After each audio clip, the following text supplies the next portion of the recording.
Bonjour à tous et bienvenue sur Fils de Plume dans une nouvelle édition de l'émission Fils de Plume. J'aurais pu dire l'émission éponyme, ça aurait été plus simple. On est aujourd'hui le samedi 26 septembre, c'est ça le calendrier nous dit 26 septembre, le jour où on enregistre cette émission. Mais au moment où vous l'entendez, on est sûrement bien plus tard, puisque on a aujourd'hui avec nous Mariotte, qui va sortir son EP en janvier. Donc vous entendez probablement cette émission le jour de la sortie de son EP ou pas loin.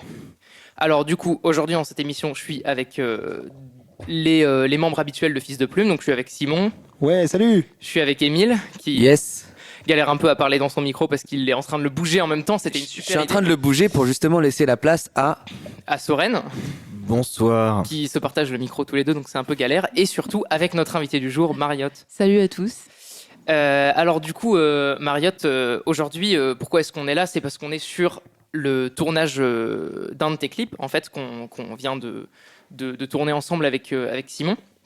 Et du coup, on s'est dit qu'à l'occasion, on pouvait faire une interview pour la future sortie de ton EP. Ouais. Donc du coup, on va te poser quelques questions. Et d'abord, on va demander brièvement de te présenter et de présenter un peu qu'est-ce que tu fais comme musique.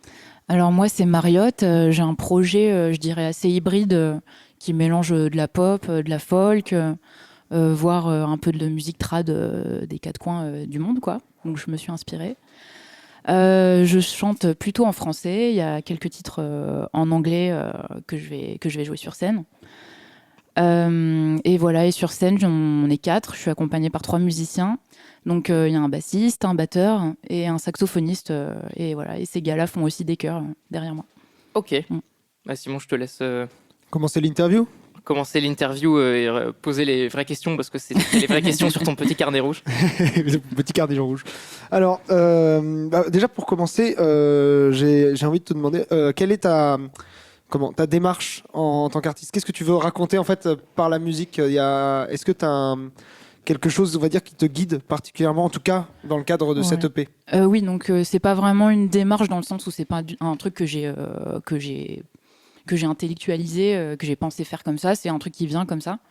Et c'est des sources d'inspiration qui me viennent par la lecture, par des personnages réels ou fictifs qui m'ont touchée, à qui j'ai envie de rendre hommage.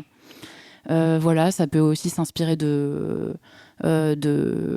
d'événements historiques qui m'ont marqué. Voilà. Depuis petite aussi, des choses qui réémergent de l'enfance aussi, que j'ai lues dans des contes. Ou voilà, par exemple, il y a quand même une inspiration concrète du réel, beaucoup, j'ai l'impression. Tu parles de personnages historiques, tu parles d'histoire. Ouais, c'est vraiment un mélange des deux. Je m'inspire à la fois d'un mélange de personnages historiques et aussi fictifs qui sortent de contes, de mythologies, de légendes. Voilà. Et comment tu les choisis du coup, ces personnages ? Je les choisis pas, c'est moi. Enfin, c'est vraiment, je suis par exemple en train de lire un livre de contes, je sais pas, aux toilettes, n'importe quoi. Et voilà, il y en a un qui me marque plus qu'un autre, et ça vient tout de suite. J'ai envie de faire une chanson dessus, quoi. D'accord. Et est-ce que tu arrives alors pas forcément, mais à discerner ce qui te marque dans un personnage ? Qu'est-ce qui te fait te dire celui-là, j'ai envie de... Oui, il y a des récurrences claires. C'est un peu comme les personnages qui me marquent au cinéma. Ce qui me fait préférer tel ou tel film, c'est des combattants en fait qui se battent pour la liberté. Poulane, le titre sur lequel on a fait un clip chez vous. C'est une combattante indienne, une militante qu'on a grave bavé dans la vie, et je suis tombée sur ce personnage dans une BD. Voilà, je la connaissais pas du tout, et après j'ai fait des recherches sur elle et tout, et j'ai trouvé son histoire complètement captivante, et du coup voilà, ce titre est né de ça. Ok, très bien. Et je crois que notre ingénieur a une intervention. Exactement. J'ai une question. Donc, quel est ton processus un peu de création ? Par quoi est-ce que tu commences ? Tu commences d'abord, comme tu dis, le texte ou la musique. Le texte ou la musique. Est-ce que tu fais tes arrangements toute seule, puis après tu les proposes à tes musiciens ? Il y a vraiment pas de règle. Enfin, des fois, je peux composer une petite mélodie à la guitare sans compter en faire une chanson. Et c'est un truc que je vais me réapproprier pour une idée de chanson qui me vient plus tard. Donc, et ça peut être totalement dans le sens inverse aussi. Vraiment, je pense pas qu'il y ait de... Ok, t'as pas genre un processus habituel, ça dépend vraiment des cas, quoi. Voilà, puis des fois c'est d'abord une phrase qui va me venir, sinon des fois une mélodie, et sinon juste un riff de gratte en fait, sur laquelle je vais construire le texte pour avoir le débit qu'il faut ou quoi. Enfin, vraiment, c'est hyper différent à chaque fois. Et les autres musiciens dans ton processus de création, ils sont à l'interprétation uniquement ou est-ce qu'ils font partie du processus de création? J'écris plutôt toutes les parties, ouais, j'arrange pour tout le monde. Après, voilà, chacun apporte aussi sa liberté. Je suis complètement ouverte Ok, d'accord. à la liberté de jeu et tout. Voilà. Il peut même y avoir des parties d'impro. Voilà. Super. Alors du coup, j'ai une autre question parce que là, actuellement, on n'a pas encore écouté de musique. Alors peut-être que vous avez déjà écouté l'EP chez vous. Mais donc tu chantes en quelle langue? Principalement en français? Ouais, beaucoup en français. Et, voilà, jusque-là, c'est Poulane, le titre qui diffère, qui est en anglais. J'ai choisi l'anglais pour Poulane juste parce que c'est un personnage de nationalité indienne et du coup, je sais pas, instinctivement, j'ai eu envie que ça soit amplement accessible en fait et voilà, et que ça parvienne au plus de gens possible. D'accord, ok, très bien. Mais sinon, ça me vient en français. Ouais, tu préfères écrire en français? Complètement, ouais. T'as plus de maîtrise dans le texte. Très bien. Bah, je pense qu'on en sait déjà pas mal. On va peut-être écouter un morceau, ça va nous booster pour poser des questions plus spécifiques peut-être. Ouais, genre plus spécifique sur un morceau. Sur un morceau précisément, parce que là on a pu brasser un peu large. Très bien. Et du coup on peut peut-être se lancer dès maintenant l'écoute d'un extrait de ton EP carrément. Quel morceau on écoute là? Qui doit sortir bientôt. Alors du coup, dis-nous, c'est quoi le titre du morceau qu'on va écouter? 1518. Ok, alors on va s'écouter 1518 de Mariotte.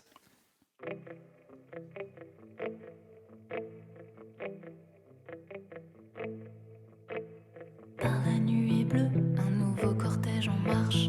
Les prêtres bénissent les macabées drapés. Dans les fosses communes où les damnés se cachent, on enterre les derniers trépassés.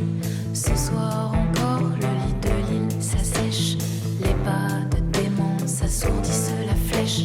Les enfants s'agitent autour des feux qui crépitent. Le glas retentira jusqu'au fond des cryptes. Été 1518, été 1518, été 1518. Les anges tombés sous la chaleur chanteront jusqu'aux enfers le cri du cœur. Danse à la mort au temps des sueurs. On se souviendra des frères et des sœurs. La cité vibre au son des mandores et des tambours. Les yeux ombragés ont perdu le compte des jours. S'écroulent et se penchent les piliers de nos rois. La grande iris de honte et d'effroi se plisse. La foule se déhanche dans les vapeurs d'anis. Sous les yeux des vertueux, terrassant nos fils. La foule se déhanche dans les vapeurs d'anis. Sous les yeux des vertueux, terrassant nos fils. Été 1518, été 1518, été 1518. Les anges tombés sous la chaleur chanteront jusqu'aux enfers le cri du cœur. Danse à la mort au temps des sueurs. On se souviendra des frères et des sœurs. Les anges tombés sous la chaleur chanteront jusqu'aux enfers le cri du cœur. Danse à la mort au temps des sueurs. On se souviendra des frères et des sœurs.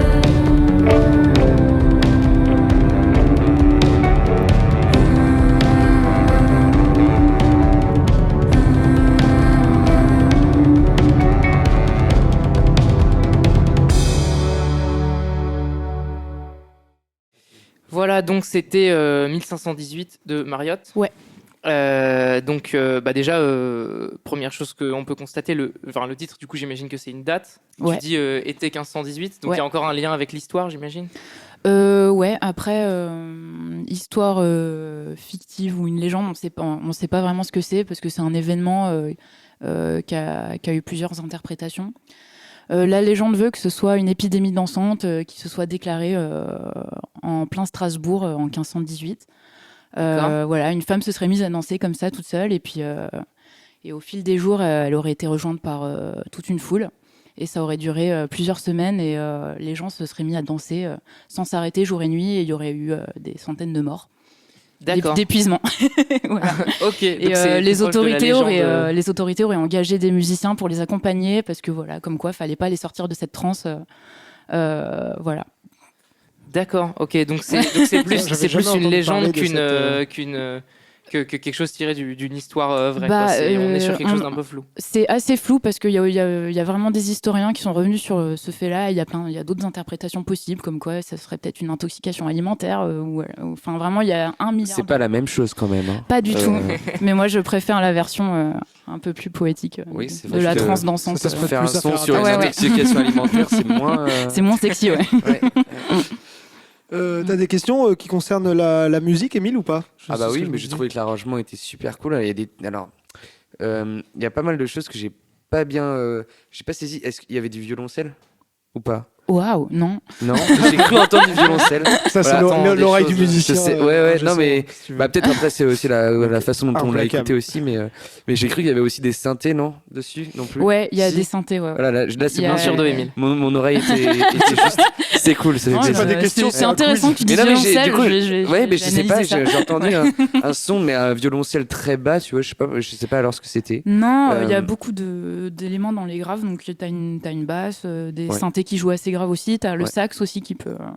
Ah, il y a le sax. Voilà, mais bon, t'as quand même un peu le rôle du sax qui fait. Mais c'était intéressant justement de jouer sur un truc historique et avoir un synthétiseur dedans et tout sur la musique, parce que je pense dans 1500 et quelques 1500, merde, j'ai oublié la date. 1518, il y avait pas trop de synthétiseurs. Si je suis pas sûr. C'est pas parce que je fais une chanson qui parle du Moyen Âge que j'ai envie que ça se transforme en fête moyenâgeuse et voilà, aucune du fou. Médiéval. Voilà, je parle de trop de musique médiévale, ça le. Voilà. Non, mais c'est. Et non, du coup, j'ai trouvé juste que ça rendait bien et que justement ça donnait vraiment envie de danser pour le coup et de rejoindre cette folie un peu transcendante. Donc, cool, c'est le but. L'arrivée sur le refrain, moi, ouais. Oui, parce que t'as un petit pont avant le refrain où il y a moins un petit break, assez épuré, et puis après tout. Voilà. On envoie la sauce. Ça, j'adore. C'est ça. J'adore. Ça marche très bien, très efficace. Et puis en vrai, je trouve que par rapport à Poulan qu'on a pu nous entendre sur le tournage du clip, il y a quand même une vraie différence. Je pense qu'il y a en fait pas mal de variétés sur l'EP. J'imagine que tu as un peu diversifié les styles, etc. Et à la fois, je trouve qu'il y a vraiment une identité commune. Tu vois. Je trouve qu'il y a une vraie logique à avoir ces deux morceaux d'affilée. Alors, je pense que c'est des trucs comme le jeu de guitare où c'est vraiment le même jeu de guitare sur Poulan que sur 1518, un peu en cocotte avec mon son. Niveau sonorité, il y a quand même des liens entre tous les titres. Ouais, on sent qu'il y a des ponts, il y a une patte commune vraiment, mais j'ai beaucoup aimé. En tout cas, ça fait plaisir d'entendre, après avoir passé là du coup la matinée à entendre un son en anglais, d'entendre un son en français. Je savais pas du tout ce que ça pouvait rendre. Ouais. Tu sais, on se met tellement à l'idée qu'on oublie un peu dans quel style ça peut faire avec une autre langue. Et là, je trouve que ça marche super bien. Ouais, c'est pour ça que je tenais à vous faire écouter un titre plutôt en français. Bon, c'est parfait, c'est super. J'espère en tout cas que tout le monde apprécie. Est-ce qu'il y a d'autres questions autour de la table? Ouais. Monsieur à la caméra. Moi j'ai pas de question en particulier, je tiens à dire que j'ai beaucoup aimé la chanson. J'ai vraiment beaucoup aimé la chanson, c'est le genre de musique que j'écoute tous les jours, quoi. Du coup j'espère que ça va marcher parce que c'est vraiment très cool. Si j'avais des questions, c'est peut-être sur tout ce qui est production. Est-ce que tu es autoproduit? Est-ce que tu comptes aller dans un label? Je suis autoproduite pour l'instant et le label c'est une bonne question. Pour l'instant j'en vois pas l'intérêt parce que j'adore m'autoproduire. Ah t'as raison. Hein. Et non mais j'aime bien tenir toutes les ficelles aussi et voilà, et on sait les labels en ce moment c'est pas non plus la grosse stuff, donc c'est pas parce que t'es dans un label que t'es bien produite. Ah, tout à fait. Et voilà, mais par contre je sais pas, j'aimerais bien un jour monter ma propre boîte de prod en collab avec d'autres artistes avec qui je bosse déjà en fait. Il y a des petits projets en cours, mais plutôt rester en autonomie en fait. Ok, super. Ouais.